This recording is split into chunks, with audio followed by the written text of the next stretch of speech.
سرکار مدینہ کا، جو سرکار مدینہ کا پسینہ لے کے بیٹھے ہیں، جو سرکار مدینہ کا پسینہ لے کے بیٹھے ہیں، جو دل میں الفت جانے مسیحا لے کے بیٹھے ہیں۔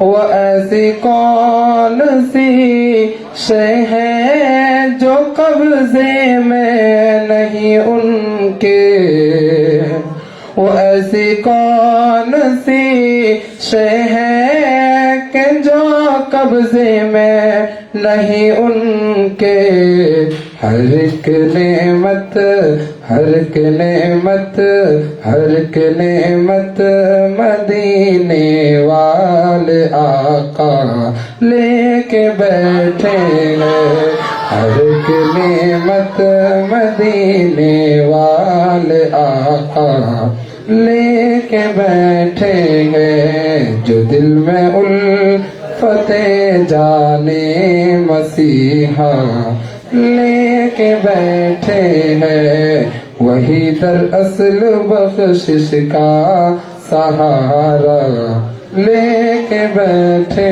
ہیں۔ ادھر مخدوم والے اور ادھر احمد رضا والے، ادھر مخدوم والے اور ادھر احمد رضا والے، بریلی آنکھ میں دل میں، بریلی آنکھ میں دل میں کہ چھوچا لے کے بیٹھے ہیں، جو دل میں الفت جانے مسیحا لے کے بیٹھے ہیں۔ حکومت تو بدل دیں گے، شریعت کو نہ بدلیں گے، حکومت تو بدل دیں گے، شریعت کو نہ بدلیں گے، سنو ہم مفتی اعظم، سنو ہم مفتی اعظم کا فتویٰ لے کے بیٹھے ہیں، جو دل میں الفت جانے مسیحا لے کے بیٹھے ہیں، وہی در اصل بخشش کا سہارا لے کے بیٹھے ہیں، جو بیدم کی تمنا تھی وہی اپنی تمنا ہے،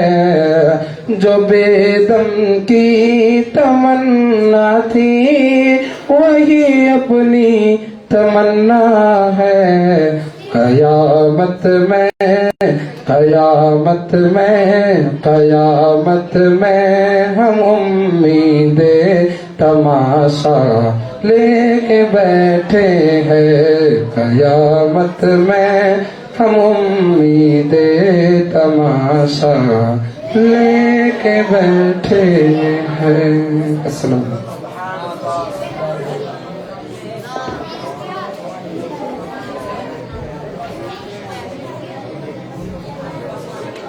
سبحان اللہ سبحان اللہ۔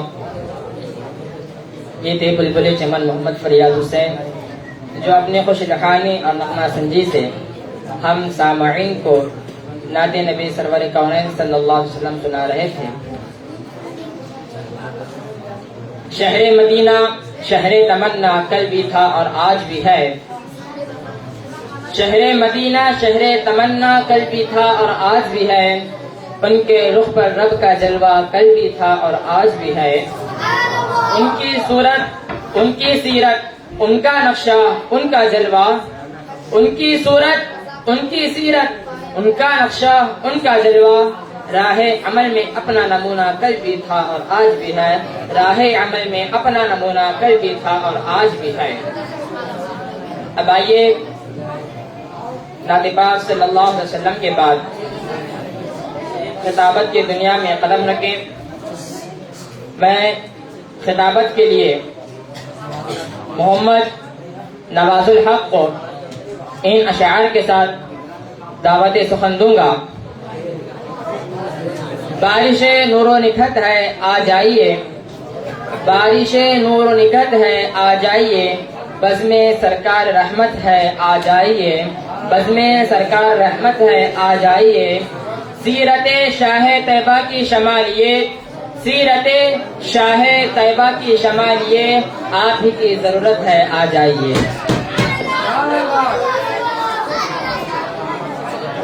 السلام علیکم ورحمۃ اللہ تعالی وبرکاتہ. نحمد و نصلی علی رسولہ الکریم. اما بعد فاعوذ باللہ من الشیطان الرجیم. بسم اللہ الرحمن الرحیم. الا ان اولیاء اللہ لا خوف علیہم ولا هم يحزنون الذین آمنوا وكانوا يتقون.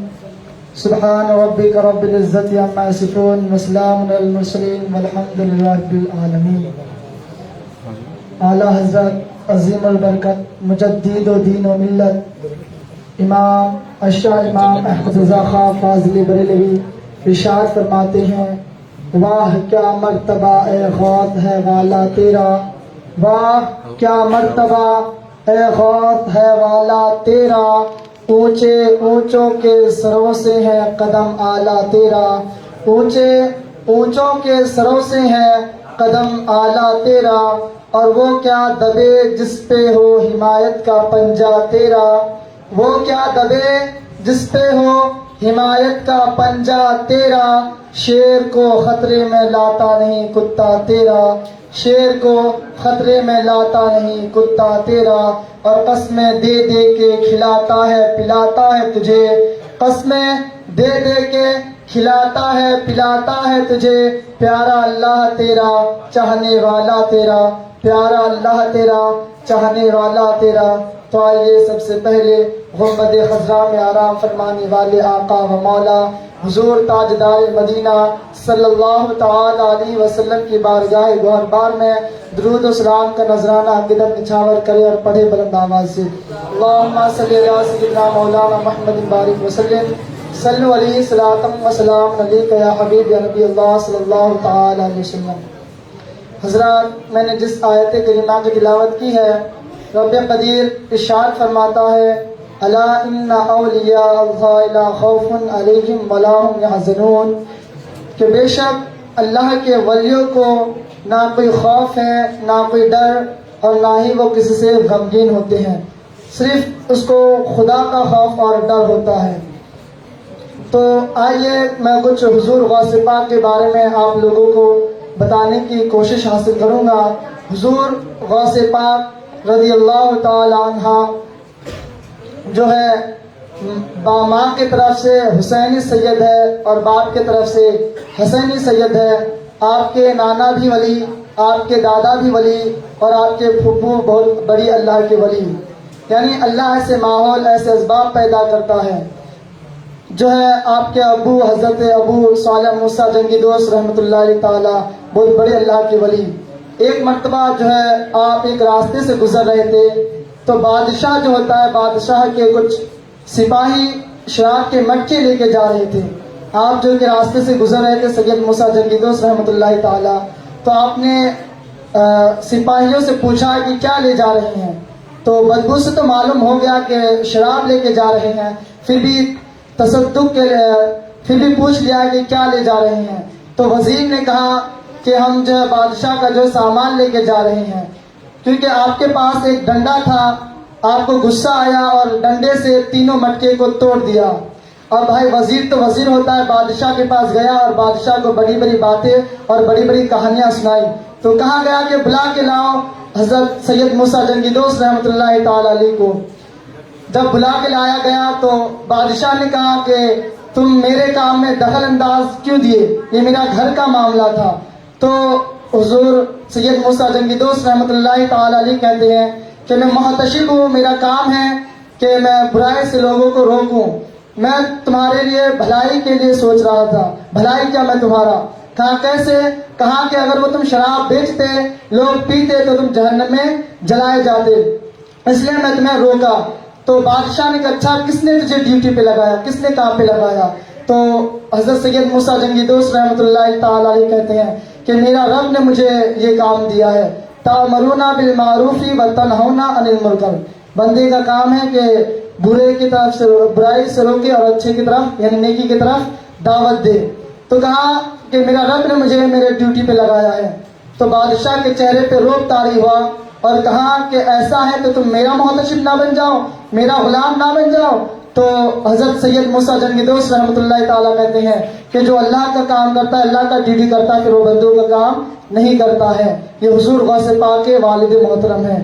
ایک حضور غوث پاک رضی اللہ تعالی جو ہے بچپنے کے عالم میں کچھ بچوں کے ساتھ کھیلنے نکلتے ہیں، تو بچے جو ہے ایک بیل کو قابو میں کر لیتا ہے۔ آپ کو معلوم ہے جب بیل کو بچے قابو کر لیتا ہے پھر حال کیا ہوتا ہے، کیونکہ ہم سب بچے رہ چکے ہیں۔ جب ہمارے ہاتھ میں کچھ چیز آ جائے تو ہم بھی جو ہے اس کو آڑا تیڑا گڑبڑ کر کے چھوڑ دیتے ہیں۔ تو جب بچوں کے ہاتھ میں بیل قابو آ گیا تو کوئی بیل کو چھیڑتا تھا، کوئی سینگ جو ہے چھیڑتا، کوئی کان چھیڑتا، کوئی دم پکڑتا تو بیل بھاگتا۔ حضور غوث پاک بھی آگے بڑھے اور بیل کے دم کو پکڑا تو بیل پلٹ کر کے دیکھا، کہا کہ عبد القادر تو نہ کر ایسا، تو اس کے لیے پیدا نہیں کیا گیا، تو لوگوں کی ہدایت کے لیے پیدا کیا گیا۔ بھائی پہلی بار بیل کو بولتا دیکھ، اور گھر آیا تو گھر کے چھت پہ چڑھتے ہیں اور وہاں سے لبیک اللہم لبیک کی صدائیں سنائی دے رہی ہیں کہ میدان عرفات میں لوگ حج کر رہے تھے اور لبیک اللہم لبیک کی صدائیں سنائی دے رہے ہیں، اللہ نے پورے پردے ہٹا دیے تھے۔ تو جب آپ یہ دیکھتے ہیں تو پھر نیچے آتے ہیں اور اپنی امی جان سے پورا واقعہ بیان کرتے ہیں۔ تو امی فرماتی ہے کہ بیٹا جب تم پیدا ہونے والا تھا تو مجھے یہ بشارتیں ملی تھی۔ پھر حضور غوث پاک فرماتے ہیں کہ میری ماں نے ایک صندوق نکالی اور ان میں سے 40 دینار مجھے دیے اور کہیں کہ بیٹا اس کو لے کر تم بغداد چلے جاؤ اور وہاں پہ علم دین حاصل کرو۔ حضور غوث پاک فرماتے ہیں کہ میں بغداد گیا، وہاں پہ علم دین حاصل کیا، پھر جو ہے میں دین کا کام شروع کیا اور جو ہے دین کا کام کرتا رہا۔ حضور غوث پاک سے کسی نے کہا کہ آپ نے دین کا کام کیسے کیا؟ تو حضور غوث پاک فرماتے ہیں کہ میں جو تقریروں کے ذریعے سے دین کا کام کیا، اس لیے کہ آپ ہفتے میں 3 بار جو ہے خطاب کرتے تھے، 70 ہزار کا مجمع ہوتا تھا، بنا میک کے بولتے تھے، جس طرح سامنے والے کو سنائی دیتا تھا اسی طرح 70 ہزار کے پیچھے جو رہتا تھا اس کو بھی ویسا سنائی دیتا تھا۔ اللہ نے یہ اعزاز حضور غوث پاک کو عطا کیے۔ حضور غوث پاک تمام ولیوں کے سردار ہیں، جس طرح غوث پاک درمیان انبیاء چو محمد درمیان انبیاء، جس طرح انبیاء میں میرے رسول صلی اللہ تعالی علیہ وسلم کا مرتبہ ہے، اسی طرح انبیاء میں اگر کسی کا مرتبہ ہے تو وہ عبد القادر جیلانی کا مرتبہ ہے، اولیاء میں اگر کسی کا مرتبہ ہے تو عبد القادر جیلانی کا مرتبہ ہے۔ حضرات یہیں سے میں اپنی گفتگو ختم کرنے جا رہا ہوں۔ وآخر دعوانا الحمدللہ رب العالمین۔ السلام علیکم۔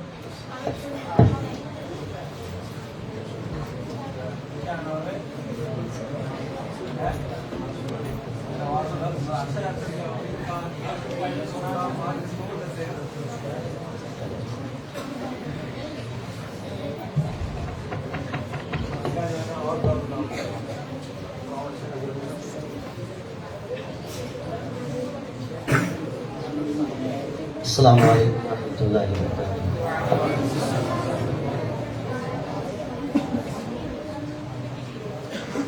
الحمد للہ والصلاة علی نبیہ وعلی آلہ واصحابہ المقدمین بآدابہ، اما بعد فاعوذ باللہ من الشیطان الرجیم، بسم اللہ الرحمن الرحیم، اللہم اہدنا الصراط المستقیم، صدق اللہ العظیم۔ ان اللہ وملائکتہ یصلون علی النبی یا ایھا الذین آمنوا صلوا علیہ وسلموا تسلیما۔ اللہم صل وسلم وبارک علی محمد معدن الجود والکرم وآلہ وبارک وسلم، صلاۃ و سلام علیک یا رسول اللہ صلی اللہ تعالی علیہ وسلم۔ معزز طلبہ، اساتذہ، آج کی یہ بزم ان سال ششمائی امتحان کے نتائج کے اعلان اور ان میں امتیازی اعلیٰ درجے سے کامیاب ہونے والے طلباء کے لیے کچھ ترغیبی انعامات کا سلسلہ ہے، اس میں یہ بزم سجائی گئی ہے۔ امتحانات ہر سال ہوتے ہیں اور ہر سال امتحان کے نتائج آتے ہیں اور کامیاب ناکام پھر اس کے بعد اچھے نمبر پر فائز ہونے والوں کو انعام بھی دیا جاتا ہے۔ یہ روایت مسلسل چلی آ رہی ہے، اس کے ساتھ ساتھ یہ روایت بھی چلی آ رہی ہے کہ سارے گزشتہ جو لوگ اعلیٰ نمبر سے پاس ہوئے ہوتے ہیں، انعام لیے ہوئے رہتے ہیں، یہ دوسرے سال میں وہ پھر انعام نہیں لے پاتے، وہ پیچھے رہ جاتے ہیں۔ یہ روایت بھی برابر چل رہی ہے۔ اس کا معنی اور مطلب یہ بنتا ہے کہ ہم اپنی تعلیمی ماحول میں ٹھیک ٹھاک نہیں ہیں، ہمارے پاس تعلیمی ماحول نہیں ہے۔ امتحان تعلیم یا تعلیمی اداروں میں بہت ضروری سمجھا جاتا ہے، اگرچہ کچھ امتحان کے جو طریقے ہمارے پاس رائج ہیں وہ مکمل شخصیت کو نہیں بیان کرتے۔ اللہ نے ہر بندے کے اندر الگ الگ صفتیں رکھی ہیں، کسی کو بولنے میں مہارت ہے، کسی کو لکھنے میں مہارت ہے، اور کسی کی ذہانت اتنی اعلیٰ ہے کہ وہ کسی واقعے کو دیر تک یاد رکھ لیتا ہے اور کسی کو بہت دیر تک یاد نہیں رہتا ہے۔ اس حوالے سے الگ الگ صفت ہے، الگ الگ لیاقت اور قابلیت ہے۔ ایک امتحان ساری جہتوں میں بچے کے نمبرات کو واضح نہیں کرتا، پھر اس میں مزید یہ رہتا ہے ایک ممتحن کا اپنا بھی طریقہ ہوتا ہے کہ وہ جو پرچے چیک کرتا ہے تو پرچے چیک کرنے میں اس کا اپنا بھی مزاج ہوتا ہے، کوئی بالکل چھوٹے نمبر دینے کا قائل ہے اور کوئی اعلیٰ نمبر دینے کا قائل ہوتا ہے۔ تو کچھ کمیاں بھی ہوتی ہیں امتحان کے اس نظام میں اور کچھ اچھائیاں بھی ہیں، لیکن ہر بندے کو امتحان کے دور سے گزرنا ہے۔ آپ لوگوں کا امتحان 3 مہینے میں 6 مہینے میں آتا ہے، اور لگتا ہے کہ جب امتحان آتا ہے تو سب سے بڑی پریشانی یہ ہے کہ امتحان آ گیا، لیکن جب پڑھ کے فارغ ہو جائیں گے تو ہر دن امتحان آئے گا۔ اس وقت یاد آئیں گے یہ پل کہ وہ امتحان بھلا تھا کہ 3 مہینے 6 مہینے میں آتا تھا، اب تو زندگی ہر دن میں کئی امتحان لے کے آتی، اور ہمارے مولانا توصیف کی زندگی تو روزانہ کئی امتحان لے کر آتی۔ عالم بنائے جانے کے بعد جب سند دی جاتی ہے یا دستار بندی کی جاتی ہے تو لوگ عالم ہونے کی حیثیت سے ہمیں دیکھتے ہیں۔ تو عالم کا معنی یہ ہوتا ہے کہ وہ آفاقی مذہب اسلام اس کا ترجمان ہے، اس کو بیان کرنے والا ہے۔ تو اب عوام یہ دیکھتی ہے کہ ان کو نماز کے بھی مسائل معلوم ہوں گے، ان کو عقیدے کے بھی مسائل معلوم ہوں گے، ان کو نکاح طلاق کے مسائل معلوم ہوں گے، ان کو حج عمرے کے مسائل معلوم ہوں گے، ان کو زکوٰۃ کے مسائل معلوم ہوں گے، ان کو میراث کے مسائل معلوم ہوں گے۔ پھر پتہ چلتا ہے ہمیں کہ وہ امتحانی ٹھیک تھا، نصاب طے تھا، اس میں اتج پڑھنا تھا، اتج دینا تھا۔ اب تو یہاں لگتا ہے کہ پورے علوم سمیٹ کے رکھ دیا، کوئی آدمی بھی کسی طرح سے بھی امتحان لینے کے لیے پہنچ جاتا۔ اتنے سال سے ہم لوگ تقریریں کر رہے ہیں، تقریر کر کے جب باہر نکلتے ہیں تو پٹ بول کے سوالات ہوتے ہیں، مولانا یہ کہاں ہے؟ اب کتنے سال پہلے کب کہاں بات پڑی ہوئی تھی وہ نہیں ہوتا ہے۔ تو اب امتحان میں یہ پاس ہونا بڑا مشکل کام ہے۔ بہت جگہ امتحانات لینے جاتے ہیں، تقریری بھی لیتے ہیں، تحریری بھی لیتے ہیں، تو جس امتحان کو آپ اپنی زندگی کا مشکل ترین لمحہ کہتے ہیں وہ بہت آسان لمحہ ہے۔ زندگی تو بعد میں لاتی ہے امتحان، جب پڑھ کے فارغ ہو جاتے ہے نا۔ درس نظامی کے طلباء کو عالم ہونے کے بعد، اور حفیظ جی کو، حافظوں کو بھی پوچھا تھا حضرت جی بتائیے یہ آیت کس پارے میں ہے، کہاں ہے؟ حفیظ جی سوچتے رہتے ہیں تو پٹ بول کے رزلٹ آ جاتا ہے، انہوں رمضانی حافظ ہیں، نتیجہ آ گئے۔ اب ہو سکتا ہے کہ 4 سال مدرسے میں پڑھ کر اول نمبر سے 4 مرتبہ لفافے لیے ہوں، لیکن پبلک اب یہ کہتی ہے کہ یہ صرف رمضان کے حفیظ جی ہیں، اب انہیں تو قرآن بھی یاد نہیں۔ امتحان زندگی میں بہت آتے ہیں اور امتحان دیتے ہی رہنا چاہیے۔ امتحان سے انسان کی زندگی میں قابلیتیں پیدا ہوتی ہیں، لیاقتیں پیدا ہوتی ہیں، لیکن اصل امتحان ہوتا ہے انسان کی تعلیم اور تربیت کا۔ ہمارے ادارے میں صرف تعلیم کا امتحان ہو رہا ہے، تربیت کا تو ابھی کچھ بھی نہیں۔ تربیت کے بھی امتحان ہونی چاہیے، شخصیت کے امتحان ہونی چاہیے۔ میں ایک چیز محسوس کرتا ہوں کہ اسکول کالج یونیورسٹی اور سب جگہ امتحان ہوتا ہے. ہر جگہ امتحان میں جو بچوں کو بٹھایا جاتا ہے بڑا دور دور بٹھایا جاتا ہے اور ایک دوسرے سے فرق رکھا جاتا ہے. ایک دوسرے کے بازو جو افراد ہوتے ہیں وہ الگ الگ مضمون کے ہوتے ہیں کہ اس کا مضمون ٹکرائے نہ، تاکہ ایک دوسرے کی کوئی ہیلپ نہ کرے، کوئی مدد نہ کرے. اور یونیورسٹیوں کے جو ایگزام ہوتے ہیں اس میں تو بڑے بڑے کیمرے لگائے جاتے ہیں، کیمرے دونوں طرف سے لگائے جاتے ہیں کہ جو وہاں گائیڈ کر رہے ہیں وہ لوگ بھی کچھ نہ بتائیں اور بچے بھی آپس میں ایک دوسرے کو نہ بتائیں. تو گویا اسکول کالج میں بچے کے ذہن کا امتحان ہو چکا. وہ یہ کہ کسی بھی طالب علم کے پاس ایمانداری نہیں ہے، اسی لیے اتنے گارڈ رکھے گئے ہیں، اتنے کیمرے لگائے گئے. ایمانداری کا امتحان ہو گیا وہاں. اور وہی طریقہ مدارس میں بھی ہے. ہمارے یہاں یہ ہونا چاہیے کہ مدرسوں میں ایمانداری ہوتی ہے، سچائی ہوتی ہے، تو طلبہ کو امتحان گاہ میں بیٹھا کر کوئی بھی نگران نہیں ہونا چاہیے. طلبہ اپنی قابلیت، اپنی لیاقت بغیر کسی کی مدد کے خود لکھے. یہ اصل میں امتحان ہے ہمارا اور اس میں ہم ناکام ہیں. ہمیں چیٹنگ کرنے والوں کے پرچے ملتے ہیں، ایک دوسرے کو گردن ہٹا کے ایک دوسرے سے بات کرنے والے ملتے ہیں.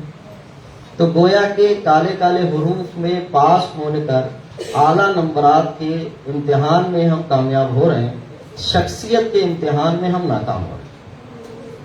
سچائی میں ناکام ہیں، ایمانداری میں ناکام ہیں. مدارس میں تو امتحان ایسا ہونا چاہیے کہ بچوں کو بٹھا دیا گیا، کوئی نگران نہیں ہے، ان کا نگران اللہ ہے کہ وہ اللہ دیکھ رہا ہے. سب کو اپنی اپنی محنت کا حصہ لکھنا ہے. شاید اس کے لیے تیار ہیں.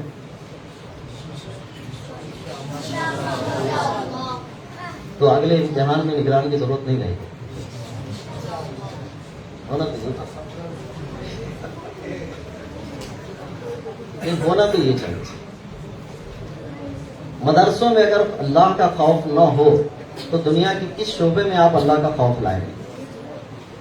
کس سے امید رکھیں گے کہ یہاں خوف پیدا ہوگا، اللہ کا ڈر پیدا ہوگا؟ مدرسے ایمانداری کا مرکز کہلاتے ہیں، سچائی کا مرکز کہلاتے ہیں، اور اسی مرکز کے نمائندگی کے طور پر ہمیں دیکھا جاتا ہے. مختلف اداروں میں امتحانات ہوتے ہیں لیکن نظام ایسے ہی ہے. اسی نظام کا حصہ ہم بھی بنتے جا رہے ہیں.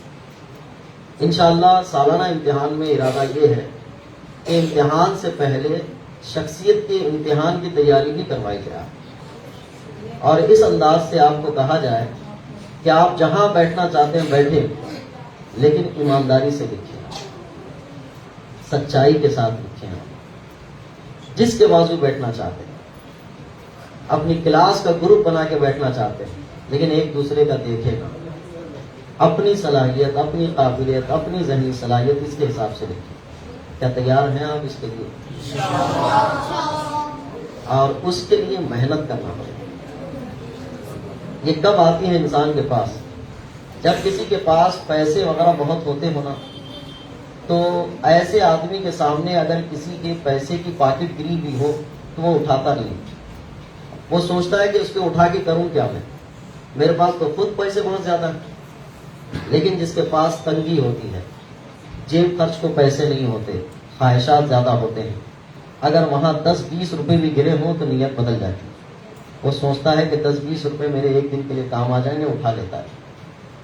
ایسی ہی صورت ہے کہ جب بچہ محنت نہیں کرتا، جو طریقہ تعلیم ہے، پڑھنے کا جو سلیقہ ہونا چاہیے وہ نہیں کرتا ہے، تو پھر اس کے زندگی کا حصہ بن جاتا ہے کہ ادھر دیکھ کے لکھوں کہ ادھر دیکھ کے لکھوں، اس سے پوچھ کے لکھوں کہ اس کے پوچھ کے لکھوں. اسی لیے اپنے تعلیمی مزاج میں تعلیم کی دولت کا بٹوا اچھا سا بنا لیں پہلے، تاکہ شیطان اگر اس وقت وسوسے دے تو کہو کہ نہیں، میرے پاس تو اپنا خود کا علم ہے، مجھے کسی دوسرے کی حاجت نہیں ہے. یہ ہونی چاہیے. اب تعلیم اور امتحان کی تیاری کیسے ہونا؟ درس نظامی کے طلبہ کو غور کرنا ہے. نصاب جو ہوتا ہے، نصاب ہوتا ہے اس طرح سے جیسے ہم ایک پلیٹ میں کھانا کھاتے ہیں. پلیٹ کے کھانے کو ہم کیسے ختم کرتے ہیں؟ ایک نوالا اٹھاتے ہیں، پھر اس کو کھاتے ہیں، اچھے سے چباتے ہیں، پھر اس کو حلق کے واسطے سے پیٹ تک پہنچاتے ہیں، اور پیٹ کو بھی تیار کروایا جاتا ہے کہ یہ اس کو ہضم بھی کرے، اس طرح سے تیاری ہو۔ پھر دوسرا نوالا اٹھاتے ہیں، تیسرا نوالا اٹھاتے ہیں، یہاں تک کہ اپنی جتنی حاجت ہے ہم اتنا کھا لیتے ہیں۔ ایک نظام انسانیت ہے کہ انسان کو اس طرح سے اللہ نے بنایا۔ اب کوئی بندہ چاہے کہ ایک پلیٹ تہاری میں ایک ہی دفعہ میں کھا لوں، ہو جائے گا؟ نہیں ہوگا۔ منہ کے اوپر بھی ظلم ہوگا، پلیٹ کے اوپر بھی، کھانے کے اوپر بھی، اور پیٹ کے اوپر، سب پہ ظلم ہو جائے گا۔ اسی طرح سے نصاب تعلیم ہے کہ روزانہ تھوڑا تھوڑا آپ کو دیا جاتا ہے، اور تھوڑا تھوڑا دینے کے بعد صورت یہ بنتی ہے کہ ہر طالب علم یہ سمجھتا ہے کہ جب ایگزام قریب آئے گا تب پڑھ لوں گا، ایگزام قریب آئے گا تب پڑھ لوں گا، ایگزام قریب آئے گا تب پڑھ لوں گا، اس کو روک کے رکھتا ہے۔ تو گویا کہ وہ ایک پلیٹ کھانا ایک ساتھ کھانے کے موڈ میں ہے، اس وقت تھوڑا ادھر گرتا ہے، تھوڑا ادھر گرتا ہے، تھوڑا اندر جاتا ہے، اور تھوڑا پلیٹ میں رہ جاتا ہے۔ ٹائم کم ہے، پڑھنا زیادہ ہے۔ درس نظامی کے طلباء کو دیکھیے آپ، 7 سبجیکٹ ہوتے ہیں آپ کے، اور ہر سبجیکٹ میں روزانہ استاد کے ذریعے سے کتاب کے نئے نئے الفاظ سکھائے جاتے ہیں۔ وہ نئے الفاظ ایسے ہوتے ہیں کہ آپ کو صرف دیکھنے سے یاد نہیں ہوتے، ایک دفعہ سننے سے یاد نہیں ہوتے، یا استاد کے صرف بتا دینے سے یاد نہیں ہوتے۔ ہمارا ذہن اتنا کامل نہیں ہے، اتنا تیز نہیں ہے۔ ایک لفظ کو کم سے کم آپ 7-8 دفعہ زبان سے بولیں گے یا لکھیں گے نہیں تو وہ لفظ یاد نہیں رہتا۔ اگر 7 سبجیکٹ ہیں تو 7 سبجیکٹ میں ہر استاد سے آپ مان لیجئے 10 نئے لفظ روزانہ ایک سبجیکٹ میں سیکھ رہے ہیں، تو 70 لفظ ہو گئے۔ 70 لفظ روزانہ کا پڑھائی کر رہے ہیں آپ، 1 دن 2 دن 3 دن 4 دن، آپ 70 کو 10 دن میں ڈیوائڈ کرتے ہیں تو 700 لفظ ہو جاتے ہیں۔ پچھلی اصطلاحات بھی آتی ہیں، نئے لفظ بھی آتے ہیں، تو پچھلی اصطلاحات اور نئے لفظ دونوں کو ملا کر اس کو ذہن میں رکھنا ہوتا ہے۔ اب 70 لفظ 10 دن کے اس کو یاد رکھنے ہیں، اور اس نے اس کو ٹال کے رکھا ہوا ہے کہ ایگزام کے ٹائم پہ یاد کروں گا اس کو، تو 70 + 70 ایک مہینے میں اگر 22 دن پڑھائی ہوتی ہے تو 22 دن میں 70 کا حساب میں کم زیادہ آپ کر لیں جتنے بھی نئے لفظ آتے ہیں، تو ان لفظوں کو آپ اٹھا کے رکھ رہے ہیں اور ڈال رہے ہیں کہ ایگزام کے وقت میں اس کو یاد کر لوں گا۔ میرے خیال سے ہم میں سے کسی کا ذہن اتنا تیز نہیں ہے کہ بعد میں 7 دفعہ یاد کرنے کے بجائے ایک ہی دفعہ یاد کر لوں تو یاد رہ جائے۔ یہ ہمارا بنایا ہوا نظام، ہم نے سبق کو یاد کرنے یاد رکھنے کے لیے ایسا سسٹم بنایا ہے۔ اب ذہن پہ بوجھ ڈال دیتے ہیں، بوجھ ڈالنے کے بعد کرتے کیا ہیں، اب اس کی تیاری میں لگے رہتے ہیں، تو کچھ یاد ہوتا ہے کچھ یاد نہیں رہتا۔ جیسے ایک پلیٹ کھانا اٹھا کے ڈالتے ہیں تو کچھ ادھر چلا جاتا ہے کچھ ادھر چلا جاتا ہے، ذہن بے چین ہونے لگتا ہے۔ اب اس کی صورت میں کرتے کیا ہے، رات میں جگنا شروع کرتے ہیں کہ زیادہ سے زیادہ پڑھیں۔ رات میں جگ کر جب آدمی پڑھنے لگتا ہے تو قدرتی طور پر ایک انسان روزانہ 5 سے 6 گھنٹے پڑھنے کے بعد اس کو آرام کی ضرورت ہے۔ اب یہ آرام ترک کر دیتا ہے، پھر آگے پڑھنے لگ جاتا ہے۔ کسی چیز کو ذہن میں یاد رکھنے کے لیے اس کو ایک سنجیدگی چاہیے، دماغ میں کھلا پن چاہیے، لیکن سارے سبجیکٹ کے لفظ کو وہ پورا اپلوڈ کر لیتا ہے ایک ہی ساتھ، تو وہ ذہن میں تصویر بنا نہیں پاتے، تو وہ یاد بھی نہیں رہتے۔ اب ایگزام میں بیٹھتا ہے، بیٹھ کے ان چیزوں کو یاد کرنے لگتا ہے۔ جب بچے کی تصویر ہمیں دکھائی دیتی رہتی ہے، یہ ایگزام میں ایسے بیٹھا ایسے کرتا رہتا ہے، تو ہمیں لگتا ہے کہ یہ تصویر دھندلی چھاپ لیا تھا، اس کو ڈھونڈ رہا ہے۔ تو کتنے تو ہے 15 منٹ تک ذہن میں لانے کی کوشش میں رہتے ہیں، ایسے بیٹھے لکھنے چاہتے ہیں۔ اب ذہن میں تصویر پختہ نہیں ہے، کیونکہ ہم نے اپنا طریقہ بنایا ہوا ہے۔ اللہ نے بندے کو جس طرح سے یاد کرنے کا سلیقہ دیا تھا، یا نظام کائنات یہ بنی ہوئی تھی کہ تھوڑا تھوڑا پڑھایا جائے گا، تھوڑا تھوڑا یاد رکھنا ہے، اس نے ان سارے سسٹم کو ہٹا کے اپنا نیا طریقہ ایجاد کیا، اور اس نئے طریقے کے ایجاد کے بعد ایگزام کے ٹائم پہ 7 سبجیکٹ ایک ساتھ لے آتا ہے، اور 7 سبجیکٹ کے نئے نئے الفاظ، اس میں سے کچھ بھولے جاتے ہیں کچھ یاد آتے ہیں، اور کچھ کی شکلیں یاد نہیں رہتی۔ اب اس کو لکھنا ہے کہ تباین کی نسبت لکھنا ہے۔ اب تباین لفظ اس کے ذہن میں نہیں رہے گا تو وہ تیز سے بھی لکھ سکتا ہے، تو ایسے بھی لکھ سکتا ہے، کسی سے بھی لکھ سکتا ہے۔ لکھ لیا اس نے، لکھنے کے بعد ایگزامینر کے پاس آیا، وہ سر پکڑ لیا، اس کو تباین بھی لکھنا نہیں آتا ہے۔